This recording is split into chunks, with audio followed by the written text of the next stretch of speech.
안녕하십니까. 역대 최고 대표 마크초입니다. 오늘 주제는요, 재회를 말아먹는 행동 베스트 3라는 주제로 영상을 찍어볼까 해요. 얼마 전에 어떤 내담자가 저에게 연락이 왔어요. 마크초님, 제가 진짜 사랑하는 여자를 잃었습니다. 이 사람과 재회를 한다라고 하면 저는 마크채님에게 얼마나 많은 돈을 들여도 상관없습니다.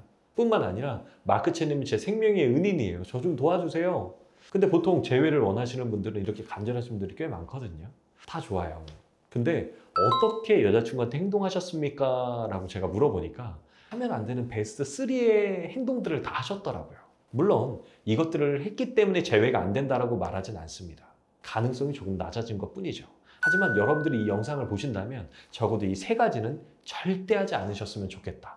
모르고는 할 수 있지만 알면서는 안 하셨으면 좋겠다라는 생각이 듭니다. 첫 번째가 뭐냐면 속보이는 사과고요. 두 번째는 자신의 힘들어함을 보이지 마라. 세 번째는 집착스러운 행동을 하지 마라입니다. 그럼 첫 번째, 속보이는 사과를 하지 마라라는 건 뭐냐면 우리가 이별을 할 때 누군가는 이별을 말하는 사람이 될 것이고 누군가는 그 이별을 듣는 사람일 거예요. 근데 이별을 말하는 사람은 아주 오랜 시간 전부터 마음의 결심을 하고 그날 말을 하는 거죠. 근데 이별을 듣는 사람은 준비가 되어 있지 않기 때문에 누군가가 떠난다라는 생각을 해본 적이 없기 때문에 이 이별에 대한 내용을 들으면 마음이 무너져요. 이때 사람은 감성적으로 어떻게 행동을 하냐? 바로 사과를 합니다. 왜? 이 관계를 다시 돌리고 싶으니까. 혹은 하루 이틀 뭔가 스스로가 깊이 있게 생각했다라고 하고 사과를 해요. 근데 그 사과의 내용들이 보통 어떠냐? 저에게 한 달에 보통 이 연애에 대한 상담이 한 100명 정도가 와요. 그것들 중에 한 50%에서 60%는 재회에 관한 상담들 합니다. 이때 이 내담자들이 어떤 사과를 했는지를 제가 듣거든요. 근데 보통은 이런 사과예요. 자기야 진짜 미안해. 자기가 이러면 안 되고 이러면 안 되고 이런 것들을 싫어했는데 내가 그러지 못했어. 이제는 내가 진짜 깨달았기 때문에 바뀔게. 진짜 미안해. 물론 뭐 나쁜 사과는 아니에요. 하지만 속보이는 사과죠. 왜? 이 끝은 뭐냐? 그러니까 나랑 다시 만날래? 내가 잘할 테니까 나랑 계속 사귀자. 라는 것들로 사과를 한다라는 거예요. 근데 사과는요, 내 욕구를 드러내면 안 됩니다. 상대방의 마음에 온전히 위로와 그리고 자기의 인정이 들어가는 것이 사과지, 내 욕구, 다시 나를 만나줬으면 좋겠어는 진심 어린 사과가 아닌 것 같아요. 그렇기 때문에 첫 번째, 속보이는 사과를 하지 말아라 입니다.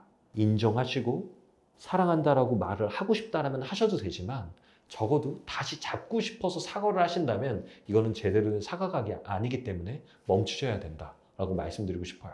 두 번째는요, 자신의 힘들어함을 어필해요. 이건 뭐냐? 제가 전 영상에서도 말했지만 사실 이별, 재회는 마지막 순간이 굉장히 중요합니다. 근데 보통 재회를 원하는 내담자들이 어떻게 이 순간들을 맞이하냐? 이렇게 말해요. 자기가 떠나면 나 너무 힘들 것 같아.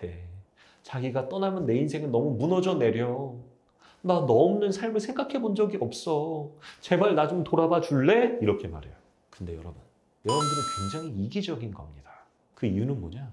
이 상대방이 힘들어서 여러분들의 손을 놓는 건데 그 순간에도 내가 이렇게 힘드니까 너 내 손을 잡아야 돼 라고 말하는 것과 똑같은 거거든요. 그렇기 때문에 정말 재회를 원하는 사람이라면 스스로의 삶을 돌아보고 변하려고 해야지 마치 피해자 코스프레를 하면서 내가 힘들어서 너의 손을 못 놓을 것 같으니까 내 옆에 좀 있어줘. 이거 굉장히 무례한 행동이라고 생각해요. 그리고 이렇게 접근을 하면 사실 재회 가능성은 점점 낮아진다라고 생각하셔도 됩니다.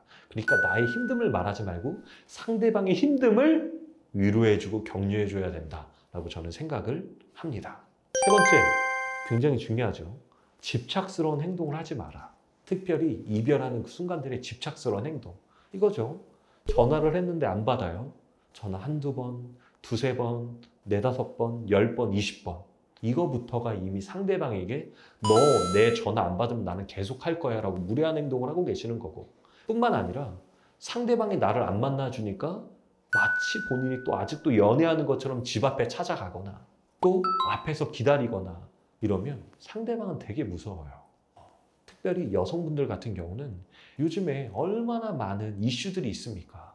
그런 것들이 떠오를 거란 말이죠. 뿐만 아니라 카톡 답이 안 오면 막 카톡을 5개, 10개, 20개를 막 보내요. 아니요. 이런 것부터 멈추셔야 됩니다. 이런 것들이 본인을, 재회를 원하는 당신을 굉장히 이기적인 사람들로 보이고 이 문제에 대해서 깨닫지도 못하고 글발질 걸렸구나 라고 상대방은 생각한다라는 거죠. 그렇기 때문에 이 세 가지 행동들을 좀 멈추시고 이 재회에 대해서 깊이 있게 생각하셨으면 좋겠습니다. 그것이 어렵다라고 하면 저 같은 전문가에게 도움을 받아서 스스로를 돌아볼 수 있는 시간들을 갖고 상대방한테 사과하고 접근하는 법들에 대해서 조금 상대방 입장에서 생각해서 접근하셨으면 저는 좋겠다는 생각이 들어요. 그렇기 때문에 이 세 가지에 대해서 오늘 여러분들 스스로를 돌아볼 수 있는 시간들이 되셨으면 좋겠다라는 생각이 들고요. 저는 여러분들이 재회에 꼭 성공하셨으면 좋겠습니다. 여러분들의 사랑을 응원합니다. 이상 마크초였습니다.